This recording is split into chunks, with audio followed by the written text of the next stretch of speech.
تو ہم بعض اوقات بہت ساری غلط فہمی میں شکار ہو کر تو بہت سارے ایسے لوگ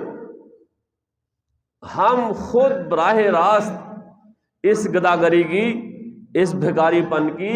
حوصلہ افزائی کر رہے ہوتے ہیں۔ بظاہر تو ہم صدقہ خیرات دے رہے ہوتے ہیں، لیکن در حقیقت ہم اس فعل کو، اس کاروبار کو پروموٹ کر رہے ہوتے ہیں۔ اور مانگنے والوں کا جو طریقہ ہوتا ہے لوگوں سے وہ رو دھو کے پیسے نکالنا، وہ اس طرح کا رویہ اختیار کرنا، تو جس کی وجہ سے بہت سارے لوگ اس بات کو سمجھتے نہیں ہیں۔ وقت مختصر ہے اس لیے بات مختصر کرتے ہیں، ورنہ تو بڑی تفصیل ہے۔ احادیث میں اللہ کے رسول صلی اللہ علیہ وسلم نے اس بات کی سخت قسم کی ممانعت کی فرمائی ہے۔ حضرت عوف بن مالک رضی اللہ تعالیٰ عنہ کی ایک روایت ہے، وہ فرماتے ہیں کہ ہم 7، 8 یا 9 آدمی اللہ کے رسول صلی اللہ علیہ وسلم کے پاس تھے، تو آپ نے لوگوں سے فرمایا الا تبایعون رسول اللہ صلی اللہ علیہ وسلم، کیا تم لوگ اللہ کے رسول سے بیعت نہیں کرو گے؟ تو ہم نے آپ صلی اللہ علیہ وسلم سے بیعت کر لی، اور یہ وہ جملہ آپ صلی اللہ علیہ وسلم نے 3 بار دہرایا۔ تو جب ہم نے آپ سے بیعت کی تو ایک شخص بولا کہ اللہ کے رسول صلی اللہ علیہ وسلم ہم ابھی تو بیعت کر چکے ہیں، اس کے بعد ہم کس بات پہ بیعت کریں؟ تو پھر حضور نے فرمایا کہ اس بات پہ بیعت کرو کہ ان تعبدوا اللہ، کہ تم صرف اللہ کی عبادت کرو گے، ولا تشرکون بہ شیئا، اللہ کے ساتھ کسی کو شریک نہیں کرو گے، وتصلوا الصلوات الخمسہ، 5 نمازیں پابندی کے ساتھ ادا کرو گے، وتسمعوا وتطیعوا، اور اللہ کا اور اس کے رسول کا حکم سنو گے، اطاعت کرو گے، مانو گے۔ اور پھر ایک بات حضور نے پھر فرمائی کہ ولا تسألوا الناس شیئا، لوگوں سے کسی چیز کا سوال نہیں کرو گے، لوگوں سے کوئی چیز نہیں مانگو گے۔ اس بات پر بیعت لے لی کہ لوگوں سے مانگنا نہیں ہے۔ تو وہ راوی کہتے ہیں کہ صحابہ کرام کے اندر اطاعت کا جذبہ اس حد تک تھا، جب حضور نے یہ بات ارشاد فرمائی اور بیعت لے لی تو اس کے بعد پھر حالات یہ بن گئے فَلَقَدْ كَانَ بَعْضُ أُولَٰئِكَ النَّفَرِ يَسْقُطُ صَوْتُهُ فَمَا يَسْأَلُ أَحَدًا أَن يُنَاوِلَهُ إِيَّاهُ۔ اس بات کے بعد لوگوں میں یہ خیال اتنا پختہ ہو گیا، اس بات کے اتنے پابند ہو گئے کہ اگر کسی آدمی کا کوڑا، اس کی لاٹھی، کوئی چیز اس کے ہاتھ سے زمین پر گر جاتی تو وہ اتنا بھی دوسرے کو نہیں کہہ سکتا تھا کہ یہ مجھے اٹھا کے دے دو۔ یعنی معیشت کا، پیسے کا سوال کرنا یا کوئی اور چیز مانگنا تو بہت بڑی بات ہے، اگر کوئی چیز نیچے گر پڑی ہے ہاتھ سے تو وہ آدمی، وہ صحابی، وہ اس چیز کے لیے بھی دوسرے کو نہیں کہتا تھا کہ مجھے یہ اٹھا کے دے دو، تاکہ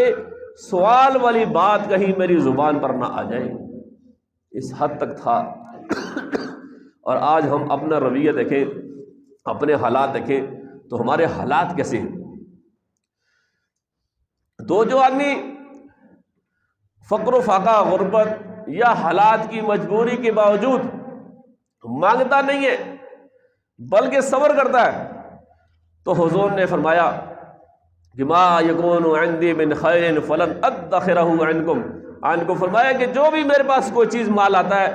تو تمہیں پتہ ہے کہ میں اس کو اپنے پاس جمع کر کے ذخیرہ کر کے نہیں رکھتا، تو ہم تقسیم کر دیتے تھے رات ہونے سے پہلے۔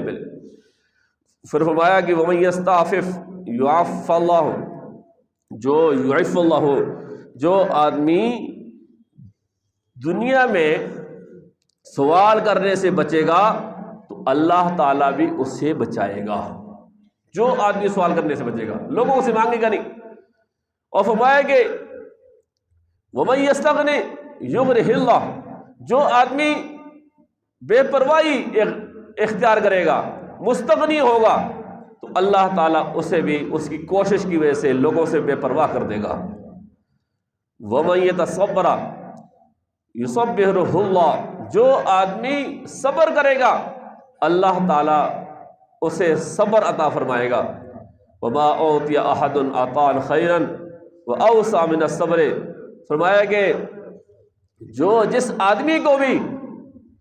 کوئی چیز دے دی جائے سب مانگنے کی وجہ سے، لیکن اگر وہ صبر کرتا ہے تو فرمایا کہ صبر جو ہے یہ اتنی بڑی نعمت ہے کہ اس مال سے بھی کہیں زیادہ بہتر ہے۔ تو صبر جو ہے یہ انسان کے اندر بہت اللہ تعالیٰ کی بہت بڑی نعمت اور بہت زبردست قسم کا مادہ ہے۔ اور پھر ایک روایت میں فرمایا، عبداللہ بن عمر رضی اللہ تعالیٰ عنہ کہتے ہیں کہ اللہ کے رسول صلی اللہ علیہ وسلم لوگوں کو ممبر پر صدقہ اور سوال کرنے سے بچنے کے لیے خطبہ دے رہے تھے، تو پھر حضور نے فرمایا کہ الید العلیٰ خیر من الید السفلیٰ، فرمایا کہ اوپر والا ہاتھ وہ بہتر ہے نیچے والے ہاتھ سے۔ اوپر والا ہاتھ کیا ہے؟ والید العلیٰ المنفقہ والسفلی السائلہ، فرمایا اوپر والے ہاتھ سے مراد وہ ہاتھ ہے جو خرچ کرنے والا، دینے والا ہے، اور نیچے والا ہاتھ سے مراد مانگنے والا ہاتھ ہے۔ فرمایا کہ دینے والا ہاتھ، اوپر والا ہاتھ وہ بہتر ہے لینے والے ہاتھ سے، مانگنے والے ہاتھ سے، نیچے والے ہاتھ سے۔ تو یہ تعلیمات ہے، کتنی بڑی اس کی حوصلہ شکنی کی گئی ہے۔ ایک اور روایت میں آتا ہے، الحکیم بن حزام رضی اللہ تعالیٰ عنہ کہتے ہیں کہ میں نے اللہ کے رسول صلی اللہ علیہ وسلم سے کچھ مانگا تو حضور نے عطا فرما دیا، پھر میں نے مانگا تو پھر آپ صلی اللہ علیہ وسلم نے پھر عطا فرمایا، پھر میں نے مانگا تو پھر بھی عطا فرمایا، اور اس کے بعد ارشاد فرمایا کہ یا حکیم ان ھذا المال خضرۃ حلوۃ،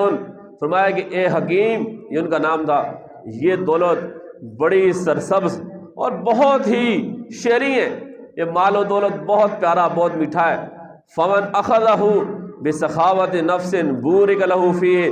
جو شخص اپنے دل کو سخی رکھ کر اس کو لے گا تو اللہ تعالیٰ اس کے مال و دولت میں برکت عطا فرماتا ہے۔ ومن اخذہ باشراف نفس لم یبارک لہ فیہ، جو آدمی لالچ کے ساتھ لیتا ہے تو اس کی دولت میں کوئی برکت نہیں ہوتی۔ کالذی یاکل ولا یشبع، فرمایا کہ یہ اس شخص کا حال اس آدمی کی طرح ہے جو کھاتا تو ہے لیکن اس کا پیٹ نہیں بھرتا۔ تو مال و دولت اسے مل رہا ہے، اللہ کی طرف سے اسے آ رہا ہے، لیکن اس کی آنکھیں، اس کا پیٹ نہیں بھرتا۔ الید العلیٰ خیر من الید السفلیٰ، فرمایا کہ اوپر والا ہاتھ وہ نیچے والے ہاتھ سے بہتر ہے۔ پھر وہ کہتے ہیں کہ میں نے عرض کیا یا رسول اللہ والذی بعثک بالحق لا ارضع احدا بعدک شیئا حتی افارق الدنیا، اس ذات کی قسم جس نے آپ کو سچائی کے ساتھ مبعوث فرمایا ہے، اب میں اس کے بعد کسی سے بھی کوئی چیز نہیں لوں گا، کسی سے کوئی چیز نہیں مانگوں گا یہاں تک کہ میں دنیا سے چلا جاؤں۔ تو ان کے بارے میں آتا ہے کہ اس بات کا اثر حکیم بن حزام رضی اللہ تعالیٰ عنہ پر اتنا ہوا کہ سیدنا ابوبکر صدیق رضی اللہ تعالیٰ عنہ جب خلیفہ تھے تو انہوں نے ان کو کچھ مال دینے کے لیے بلایا۔ جب ان کو بلایا تو انہوں نے لینے سے انکار کر دیا، وہ حضور کی وہ بات ان کو یاد تھی، اس لیے انہوں نے لینے سے انکار کر دیا۔